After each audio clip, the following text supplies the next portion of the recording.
It's scary out there. Change is constant and increasing at an ever faster pace. How do you keep up, much less survive it? Today's guests, Christopher Nolan and Mike Schindler, are experts on VUCA, the U.S. military's acronym for Volatility, Uncertainty, Complexity, and Ambiguity. In this episode, they provide details on a key way to thrive through uncertainty, anti-fragile confidence. And you can start developing it today. We can help you with all matters VUCA too. It's part of our leadership development programs at the Innovative Leadership Institute. Learn more. Send a note to inquiries@innovativeleadership.com or check out our innovativeleadership.com website to see all our offerings.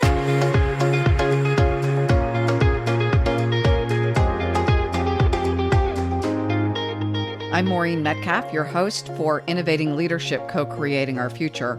I'm also the founder and CEO of the Innovative Leadership Institute, where we help leaders be future ready. Today, we welcome Chris Nolan, multi-Emmy Award winner, writer, director, and author, and Michael Schindler, writer and host of Military Wire podcast. They teamed up to co-write and produce the groundbreaking documentary, It's VUCA, The Secret of Living in the 21st Century. What is VUCA and what is VUCA Max? VUCA is a term that's been around for about 30 years. It was coined by the U.S. military about conditions of the late 20th century, which were volatility, uncertainty, complexity, and ambiguity. VUCA Max is where we are now, because we still have those VUCA conditions, but we also have something called massive, accelerating, exponential change, which means things are doubling in intensity. As you can see, the future is moving faster than we think. So what we mean by doubling is that at one time, maybe it seemed like every year was, well, kind of like the last year. But now it feels like, like 10 years have gone by every year. And that's this doubling era that we're in. And so what that means is, to put it in context, in the next 10 years, we will see 100 years of change this century.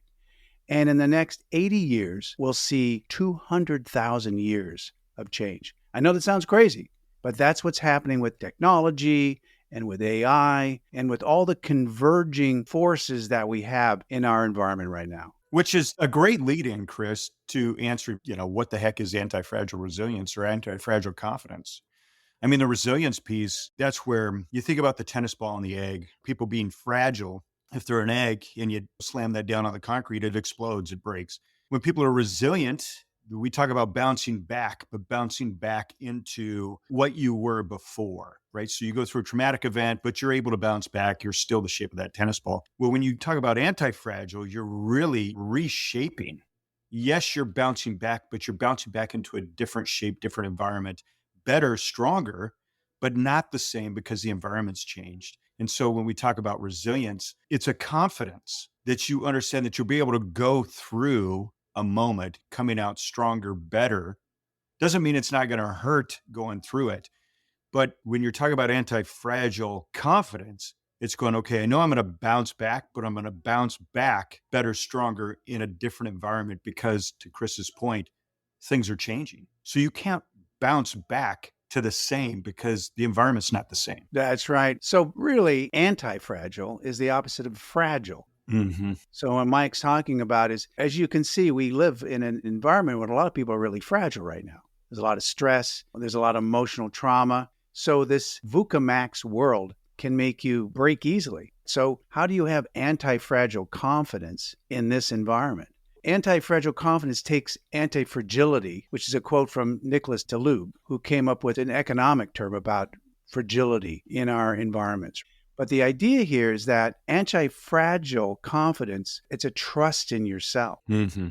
How do you have a trust in yourself? And anti-fragile confidence is an intense trust in yourself, that you have what it takes to overcome and navigate anything that this VUCA Max world throws against you. Which takes a little effort. I mean, to be honest, because some people don't even trust where they put their keys. They're walking around going, I don't even know where I left those. And some tools that we're going to show you. So I was talking to a CEO yesterday about the people he hires and the environment he's creating. And this was exactly what he was pointing to. We expect our people to be able to shift quickly to the changing environment. Mhm. The employees themselves will need to change quickly. And I love how, Mike, you framed that we have to bounce back differently, because the CEO was saying, I don't want people who need a level of stability. I want people who are able to push themselves all the time. And to do that, we have to have confidence that we won't break. The team is crucial in helping build this kind of confidence. With that accelerating change, if I fall across the finish line tonight, am I going to be able to get up and do more tomorrow? Yeah. It is a lot of business. I mean, you probably got more work than you need. Yeah, but I think what you said was so important. Like the team environment is so important, right? And that comes from leadership. So if a team knows that they can trust the environment, they can trust their leader, maybe not the environment, because the environment's shifting and changing quickly, right? But if they know, listen, the leader's got my back, then I can trust that and I can fail forward. That's important. Sometimes we get so caught up in not living on the edge of our comfort zone or not being willing to take that next step because we're afraid of what the repercussion would be. But if we know that it's, listen, you own the problem, you own the solution, we'll figure it out, we'll keep moving forward. That's the micro win piece. Chris and I talk a lot about this. Micro wins are so important when you're looking at today's environment. If you do anything like a plank, right? And people are like, I'm going to do a 3-minute plank. And then they get 15 seconds into it and they're like, oh my gosh, I have 2 minutes and 45 seconds left.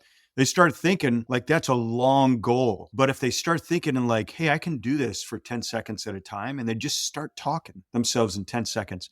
I did this with the song. I found a 7-minute song. I put it in my ears and I held the plank for 7 minutes. Is that While I Survive, Mike? Yeah, exactly. I'm trying to remember who sang that song. It was a funky song. But the whole point is you've got to distract your mind, keep yourself focused on the goal, and just take it in micro wins. We can stretch ourselves 40% more than what we think as we hit the wall. I hit the wall, can't keep going.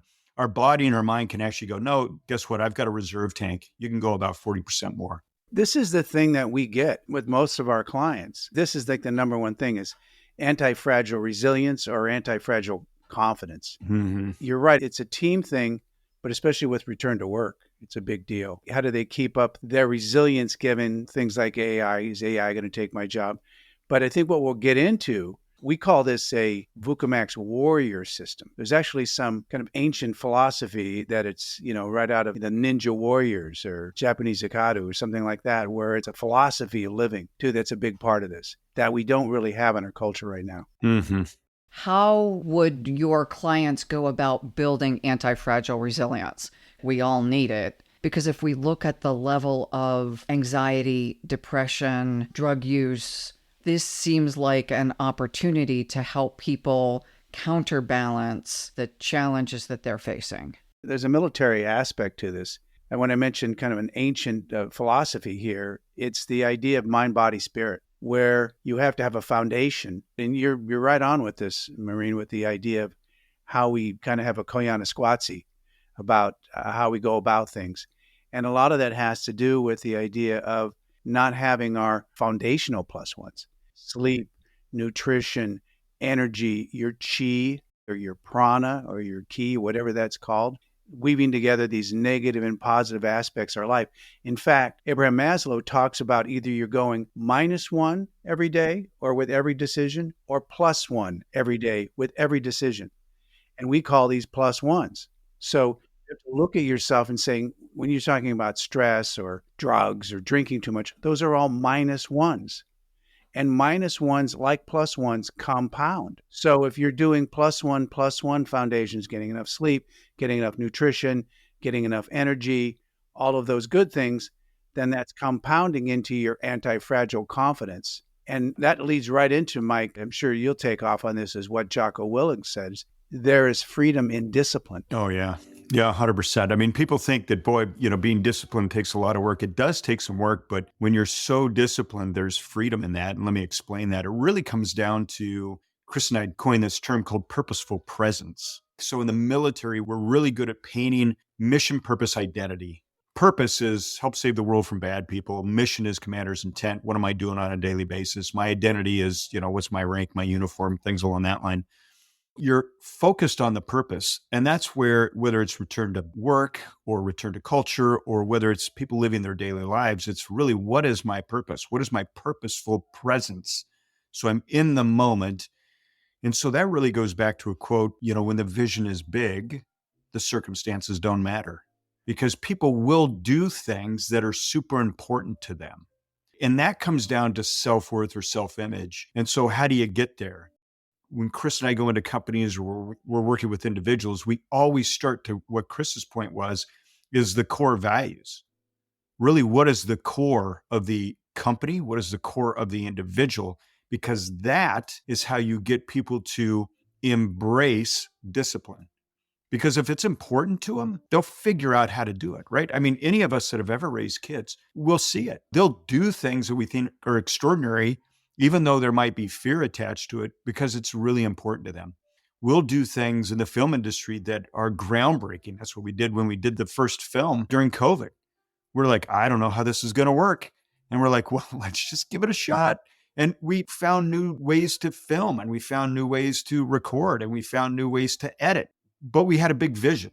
And that's the piece, is when the vision is big, all of a sudden the discipline happens. A short story here. When I was in college, this is before cell phones. Did they have phones, Meg, even? They did have phones, and they were attached to the wall. Okay. But I told my grandparents I was going to come visit, and I didn't get down on a Saturday like I told them, but I got down on a Sunday. So I showed up a day late, and my grandfather's like, hey, you didn't show up yesterday. And I said, well, I got busy with, college, et cetera.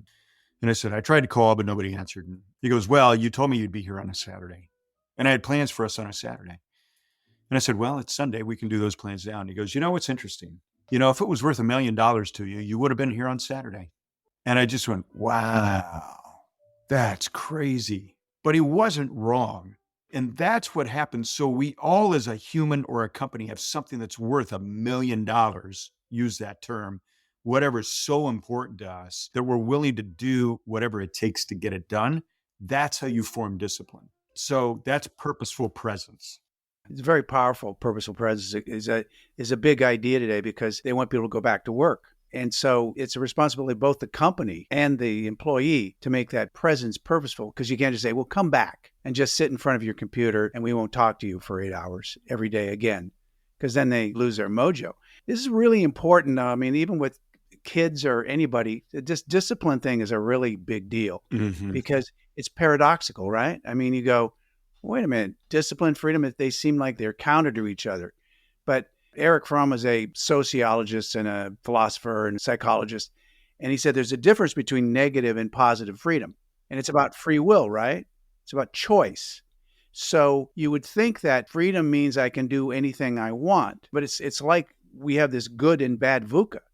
I'd mentioned the bad VUCA. There's a good VUCA, which is vision, understanding, clarity, and adaptability. So those are the positive sides of VUCA. The thing is that people don't understand that free will, if it's negative, has no rules or boundaries. So it has no rules or boundaries. It can get into things like insecurity and depression and anxiety, because there's no constraint there. You're not giving yourself anything back, like I did this, right? I made good choices. The phrase we use is liberating structure, that the structure itself gives me freedom, because I know what my guardrails are. I know what my expectations are. It's not you can do anything, absolute freedom, but that the structure, if created properly with the right understanding, aligned with purpose, helps me be more effective. And that structure also allows me the stability from which to change. Yeah, exactly. As Mike was saying, if it's a +1, if it contributes to your well-being, you understand that that's actually increasing your power. If it's negative, it's making you powerless in too much negativity. I mean, it really is defining, like if you had your best year, like even from an individual standpoint, I'll just take from an individual standpoint, Maureen, is, if you had your best year mentally, physically, spiritually, relationally, financially, do you know what that looks like? And can you measure it? So then everything that you do in your life, you essentially process and ask the question, how is what I'm doing right now helping me move the needle in these 5 areas? Is it moving me forward in those 5 areas, or is it moving me backwards? Oh, wow, I had 4 donuts. Well, that's not helping me move the needle in a positive direction physically. Might be helping me mentally for the moment because, I'm stressed out and I eat when I get stressed. So you really want to design your life in a way that's like, okay, what are the things I'm doing that are helping me move the needle in these 5 areas? From a company standpoint, it's like, how am I improving morale? And how is what we're doing improving profits? And what most companies miss today, which I think is pretty fascinating, and you see this today, is most companies are so focused on profits, which is not wrong at all. However, how you improve profits is by improving morale. So when you improve morale and the vision is big, all of a sudden people get excited. That's the moonshot that Chris and I talk about, is when they paint that moonshot, people become excited. They'll become more efficient. They'll get more creative in their thinking on how to solve problems. And they'll be like, wait a second, if I could solve this problem faster, better, it adds to the bottom line. And I feel like I'm adding value. Companies today have unfortunately separated that oftentimes when really they are a parallel path, that when we focus there, the people will see increased profits, and then you'll start to see a decrease in the mental issues and some of the other ailments that go on in society. Mike, I think companies are too focused on profits these days. Before, they were still focused on profits, but there was a bigger value system. Oh, 100%. Yeah. I don't think that they focus on culture as much as they should. I agree with you. Yeah, no, I think they're way too focused on, I don't want to say too focused on profits, but They're very stockholder oriented rather than stakeholder oriented. agreed. One other thing I would say also about discipline that's really, really important, and we have a tool that deals with this. It's about avoidance. It's called the Bring It On tool. Discipline defeats excuses and it defeats avoidance. That's a big deal because the excuses are what thwart you from moving forward. It thwarts forward progress, which is what we all want to be part of. As you say that, I think of what we're doing with yoga. I've always exercised, but now it's almost maniacal. And that discipline really is helping me have the foundation, as you're saying, to adapt to changes that are happening that I can't control. Well, yeah, there's a lot of Eastern philosophy behind a lot of this stuff. Your Qi and Qigong and all those kinds of things that align yourself, balance yourself. Once again, that's the foundational plus ones. With the plus ones, then we have the capacity to absorb and metabolize some of the change that's happening. It helps you keep on track. Yeah. Right. So then what is the Bring It On tool? The Bring It On tool. Maybe we should do the 3 anti-fragile disciplines first. Okay. That will lead into the Bring It On tool. And it's interesting because these all do align with each other. These are all based on one of our mentors and one of our tentpole gurus in the VUCA Max program, Phil Stutz. So I went to Phil Stutz for about 10 years. Jonah Hill made a documentary. He's on Netflix called Stutz. And he has all these tools, and he's really a remarkable guy. He has these 3 structures, these 3 disciplines of anti-fragility. There's the first one, which is structural discipline, which we just talked about, which is what you eat, how you sleep, how you exercise, how you're in a constant rhythm, how you get out of a lethargic state. It's your daily living. And it's really important about a lot of these to understand that your ego will not like any of these. Mm-hmm. Your ego will not like structural discipline. Like you've got to get up and you've got to exercise, you've got to meditate, you've got to journal, any of those things that keep you into a structural discipline. The next is reactive discipline. Now, this is very important because we actually have 2 tools that really expand on reactive discipline, which is part of VUCA Max Conscious Leadership and VUCA Max Anti-Fragile Resilience. And that's called the VUCA Max line. So, Mike, I'll let you talk about reactive discipline. So there's response and reaction. Response is you're taking a moment to understand, really thinking second, third order effects, or thinking kind of chess playing your decision-making process. Like if I make this decision, then I'm thinking through what that decision is going to be, as opposed to a reaction. And when we talk about reactive discipline, it really is being below the line. It's allowing the fear, the guilt, the anxiety, the things that we often say are the uncontrollables, the external environment. We react to it. We push against it without thinking through it. And there is a discipline in that, in the sense that oftentimes people operate out of that. So when Chris is talking about, moving forward or moving backwards, people are disciplined in some form. It's either positive or negative. Some people are like, hey, listen, I eat every day and I eat a pound cake every day. Well, that's discipline. 95% of people are living in an unconscious mindset. They are. Yeah. I mean, they really are. And so the goal is, when you talk about the VUCA line, is getting people to move into an awareness state where am I? So anytime a situation happens, it's really taking that pause, that 60-second pause. Remember when your mom used to say, or maybe your moms didn't do this, but my mom did this, is anytime I was being, a teenage boy, she'd look at me and she'd say, give me a minute.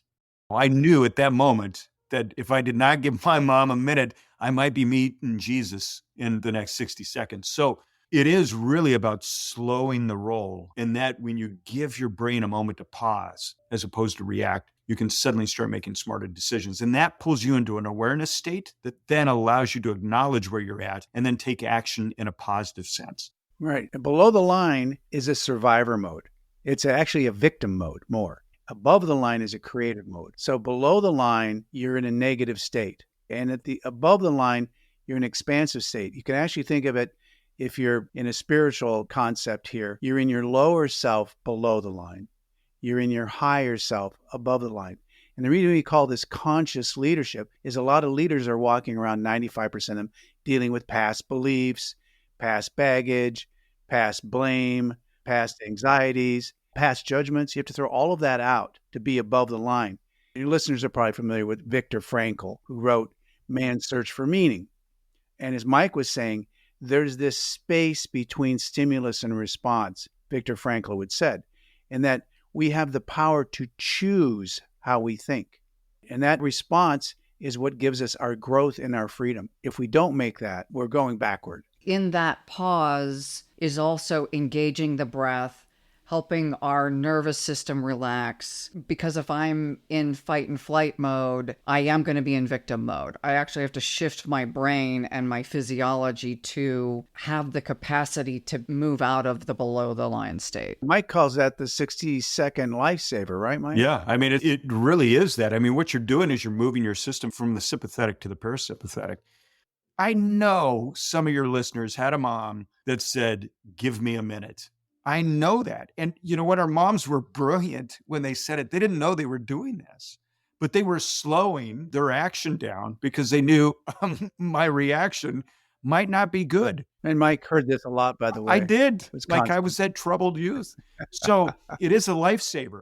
And if we can execute our lives, just take a minute. Just take a minute. No decision. I mean, unless you're jumping in front of a car. But most decisions in our life, you can take a minute. You can slow down and go, let me take a minute. Because you're going to move out of reaction and you're going to move yourself into response. It's huge for teams and leadership because so many people are into knee-jerk reactions. And that's, just taking that 60 seconds is huge. We teach this in communication as well. When you are in that fight and flight mode in the midst of a conversation, in negotiation, to be able to say, I need a minute, to slow the heartbeat, slow the breathing, allow everyone to recalibrate, and ask myself in that minute, what outcome do I want from this situation? To be able to then voice, hey, it feels like we're off track. Yeah, and you're moving from a fixed mindset to a growth mindset. It's about critical decision making. All of a sudden now you're in a clear creator mode. So it's pretty powerful. And then what's the third discipline? The third one is, Stutz called it expansive discipline.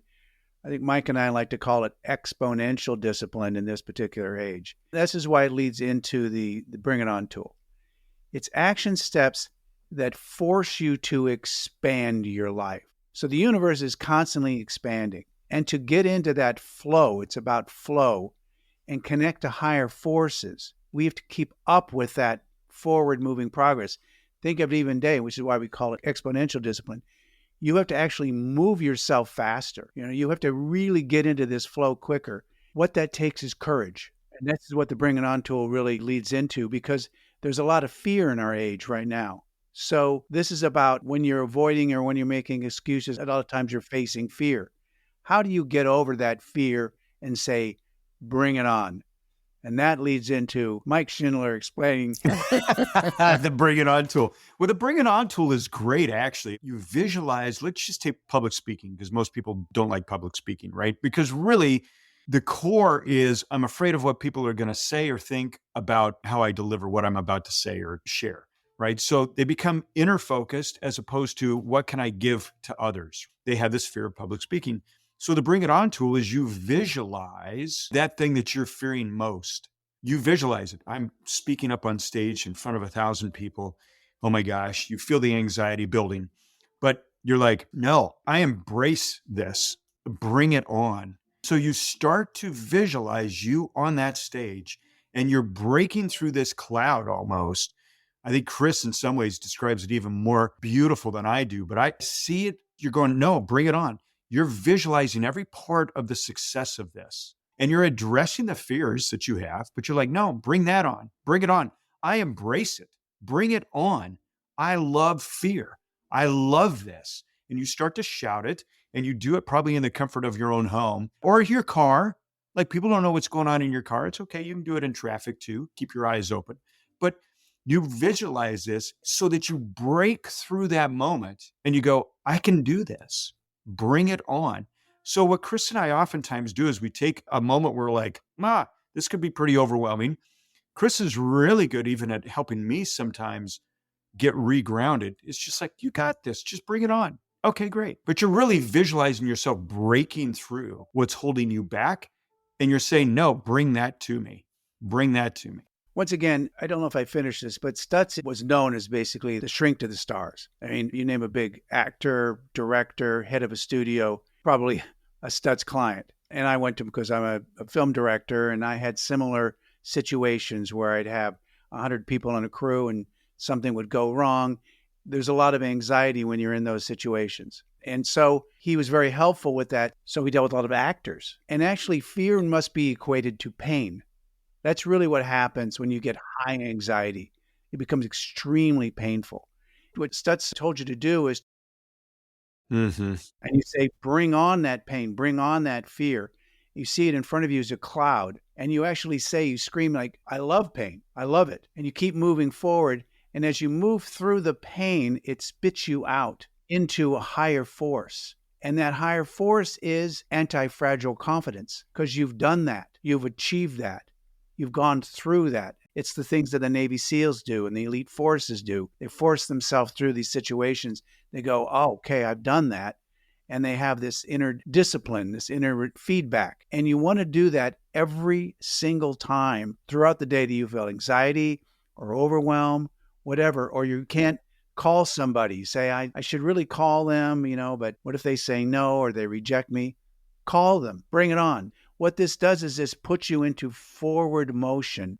And that's, once again, that third, we call it exponential expansiveness, where it pushes you forward into flow. Well, and Chris, when you talk about that, think about those things that you have in your own life where you're like, man, I'm afraid of doing that. But then you do it. You take that first step.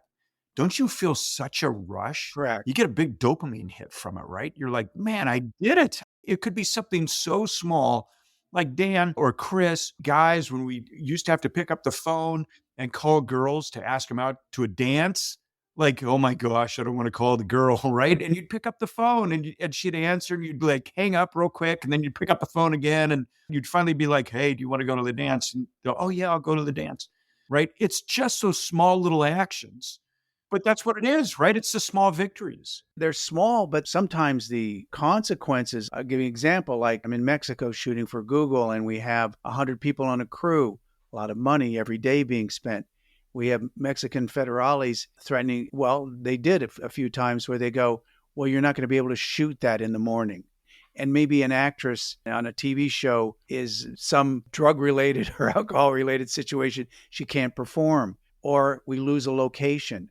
These are monstrous things because you're dealing with a studio, you're dealing with a client, a lot of money, and you have to keep your gyroscope. And how do you do that? There's actually almost a comforting factor. I almost said a sense of humor factor. Or if you're saying bring it on, it's just a different way of looking at it. It's a different mindset. You're going, oh, well, if it rains like buckets, well, we'll try to shoot and we'll do this. You're moving forward. You're not freaking out. You're making conscious decisions. I mean, it's huge for leaders. Oh, it's huge. It's huge for innovation because innovation's risky and it's scary. And you've got a lot of people and you've got stakeholders and stockholders saying, well, what are you spending that money on? Oh, we're doing this experimental thing over here. Think about Steve Jobs with the iPhone, right? What are you doing? You're trying to reinvent the phone. You're spending all this money. They just spent $10 billion on a car that they kiboshed. Well, good for them. Yeah, because there's something new that comes out of that. Yeah. I love the idea that you've talked about the 3 anti-fragile disciplines from Stutz and the Bring It On tool that anyone can do that helps me then build the confidence. When I get below the line, how do I do this? So you've given us 2 really helpful tools that people can walk away with and do today. Right. We have another thing we didn't get to that is really powerful too. And Mike's huge into this, which is the +1s and -1s. We actually have a list of what we call superpowers, +1 superpowers and -1 kryptonites. Yeah, but we'll save that for the next show. Yeah. We could do another show on those, yeah. It's so important, Maureen, that we focus on the things that we can control. There's an Army term that says sometimes you get the bear, sometimes the bear gets you. You just say, bring it on. Now, there was a period of my life where I'd say, put it on my tab, right? So I'd have a lot of bad things that happen. I'd just put it on my tab. But bring it on is so much better because it's like, nah, bring it on, because it puts you into solution mode. And that's the secret to it, as opposed to put it on my tab, which is I'll just deal with that later. But bring it on really is, no, I got to figure out how to operate through this. And it's often not as complex or as emotionally challenging as we perceive it will be. Just our brains are wired to help us stay alive. And that means amplifying risk. Yeah. Yeah. Yeah. It loops back to where Mike was talking about. That's right. It's really not looking at it as failure. You actually give yourself credit for just doing it. The idea of forward motion versus trying to put it in a category of win or lose. Because it's really not how life works. You don't know sometimes that something that was a negative turns out to be a positive. We have a thing called the OODA loop, which is about assumptions, another tool. If you're in an assumption mode, that's a good way to get your fighter plane shot down. Yeah, so true. Thank you so much for joining us. Where would people find out more about you and about the VUCA Max training? They can visit itsvuca.com, itsvucamax.com. They want to watch the movie, they can go to Amazon or Apple TV, and it's VUCA, The Secret to Living in the 21st Century. But itsvuca.com is where they can find all the tools and some of the great teachings and trainings that we do. And some of those we offer for free. Some of those are out there in the ether that are available. And we just encourage people to just really take ownership. Like, we've got one life. That could be another podcast too. Some people might want to debate that. But, what we know is we have this moment. So let me start there. We have this moment, and how are you going to own the moment to move your life forward and help other people move forward? Because that's really what this is about, is how does your presence give other people purpose? How does it give you purpose? But how does it make it really a better world? And that's what really Chris and I are about, is helping people achieve a better world, starting with their own world. I'd also say stay tuned. We have about 10 courses that we're releasing, a whole VUCA Max program. We call it the VUCA Max Leadership in Personal Development, the future of leadership in personal development. And we have 10 courses. Also, we have a book called The Rise of Humanness, the VUCA Max System for Expanding Human Agency in the Age of AI, which is all about those superpowers and kryptonites that hold you back. So listeners have a lot of ways to access and learn from you. Thank you very much. And thank you to our listeners for navigating the volume of change and building your own anti-fragile confidence so that you are able to enjoy this journey. Thank you. It was great fun. Yeah, thank you.